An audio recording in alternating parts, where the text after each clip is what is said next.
ஒரு மனிதன் ஈமானில் பலவீனமாக இருக்கிறானா இல்லையா என்பதை அவன் அடையாளம் காண்பதற்குரிய முதலாவது அடையாளம் அல் வுக்கூஉ ஃபில் மஆசி வர்திகாபில் முஹர்ரமாத், பாவங்களில் ஈடுபடுவது, ஹராமான காரியங்களை செய்வது.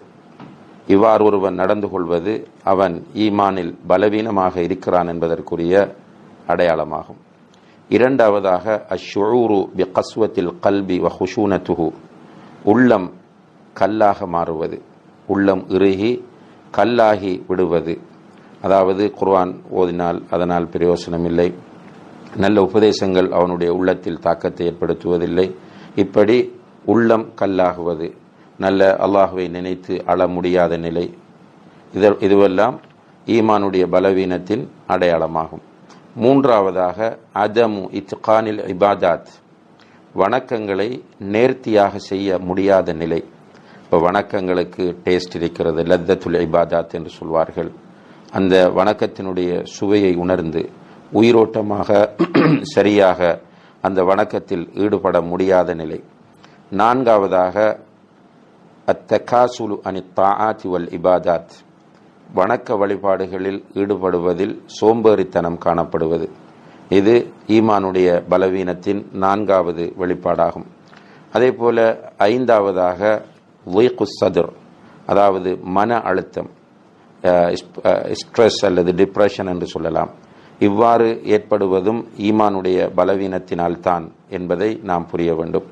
அதே போல ஆறாவது அடையாளம் அதமு தஅஸ்ஸுர் பி ஆயாத்தில் குர்ஆன், அல் குர்ஆன் வசனங்கள் நம்மில் தாக்கம் செலுத்தாமல், அந்த அல் குர்ஆன் வசனங்கள் ஓதப்படுகிற போது, அதில் சொல்லப்படுகிற சட்டங்களை கேட்கிற போது, அதனுடைய எச்சரிக்கைகளை நாம் செவிமடுக்கிற போது, அதனால் நம்முடைய உள்ளங்களில் எந்த மாற்றங்களும் ஏற்படாமல் இருப்பது.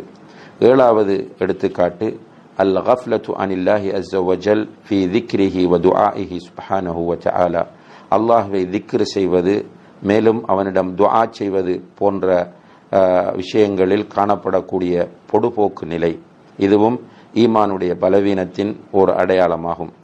அதே போல எட்டாவது அடையாளம் அதமுல் கதப் இதன் துஹிகத் மஹாரிமுல்லா, அல்லாஹுடைய சட்டங்கள் மீறப்படுகிற போது கோபம் வராமல் இருப்பது.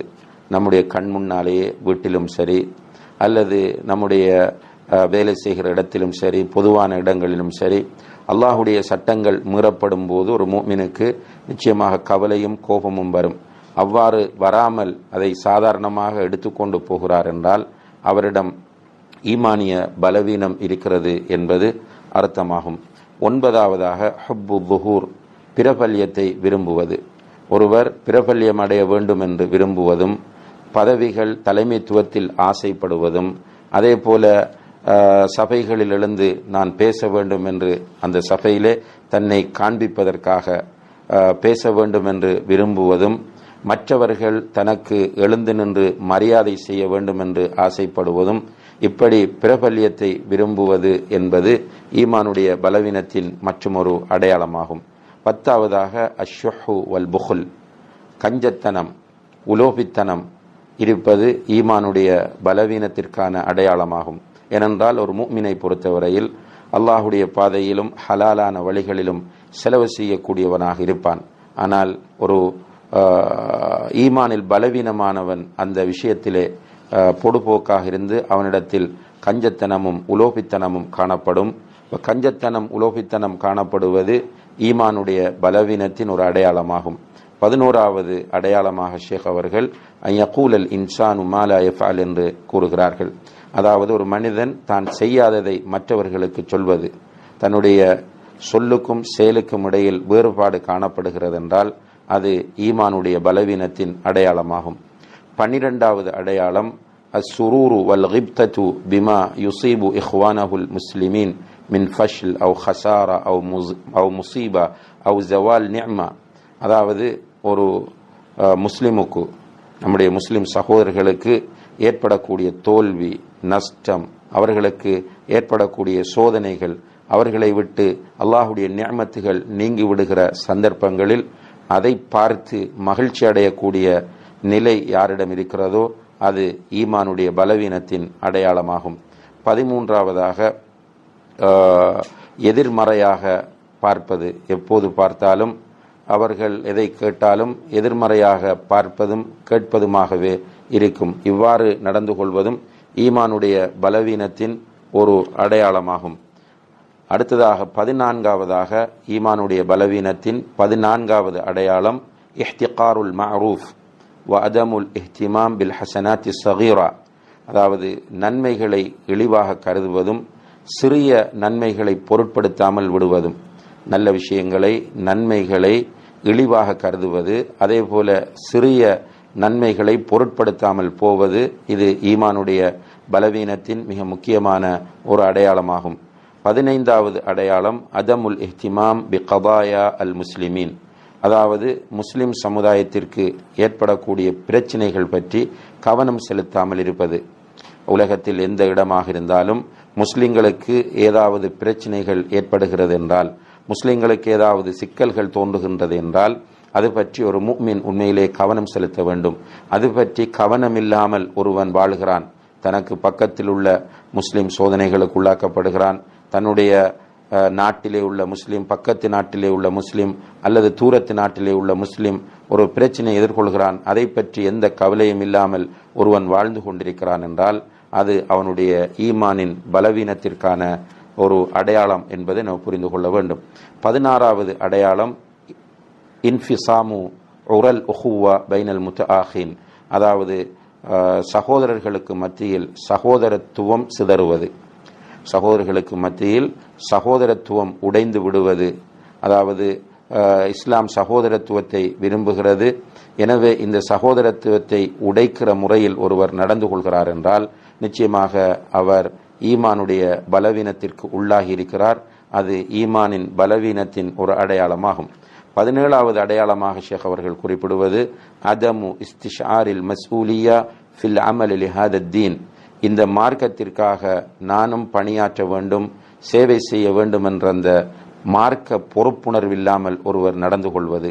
இந்த மார்க்கம் உண்மையான மார்க்கம், இந்த மார்க்கம்தான் உலகத்தில் இருக்க வேண்டும், இந்த மார்க்கத்தை கொண்டுதான் மக்கள் நேர்வழி பெறுவார்கள், இந்த மார்க்கத்தை கொண்டுதான் மக்கள் நிம்மதியாக வாழ முடியும். எனவே இந்த மார்க்கத்தை நான் ஒவ்வொருவருக்கும் எடுத்துச் சொல்ல வேண்டும், கொண்டு போய் சேர்க்க வேண்டும். அதற்கு எனக்கு சாத்தியமான வழிகள் என்ன இருக்கின்றன என்று ஒருவர் யோசிக்காமல் அது பற்றிய பொறுப்புணர்வு இல்லாமல் இருப்பது ஈமானுடைய பலவீனத்தின் இன்னும் ஒரு அடையாளமாகும். 18வது அடையாளமாக ஷேக் அவர்கள் குறிப்பிடுகிறார்கள் அல் ஃபஸஉ வல் ஹௌஃபு இந்த நுசூலில் முஸீபா அவ் ஹுதூசி முஷ்கிலா, ஒரு பிரச்சினை சோதனை ஏற்படுகிற போது வேகமாக டென்ஷனாகி பயப்படுவது.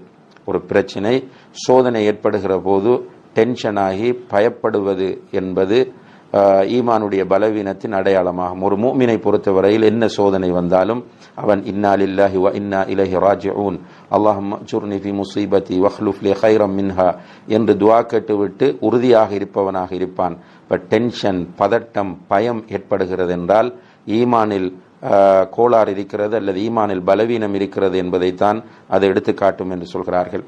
19வது அடையாளம் கஸ்ரத்துல் ஜிதால் வல் மிராஇல் முகஸ்ஸிலில் குலூப், உள்ளத்தை கல்லாக்கக்கூடிய தர்க்கங்களிலும் விவாதங்களிலும் அதிகமாக ஈடுபடுவது. உள்ளத்தை கல்லாக்கக்கூடிய தர்க்கங்களிலும் விவாதங்களிலும் அதிகமாக ஈடுபடுவது ஈமானுடைய பலவீனத்தின் இன்னும் ஒரு அடையாளம் என்று சொல்கிறார்கள். 20வது அடையாளமாக அத்தஅல்லுகு பித்துன்யா வஷகஃபு பிஹா, அதாவது உலகத்தில் கூடுதல் ஈடுபாடு ஏற்படுவது. உலகத்தில் கூடுதல் ஈடுபாடு ஏற்பட்டு அவருடைய சிந்தனைகள் எல்லாம் உலகம் பற்றியதாக மாறிவிடுவது. இது ஈமானுடைய பலவீனத்தின் இன்னும் ஒரு முக்கியமான அடையாளமாகும்.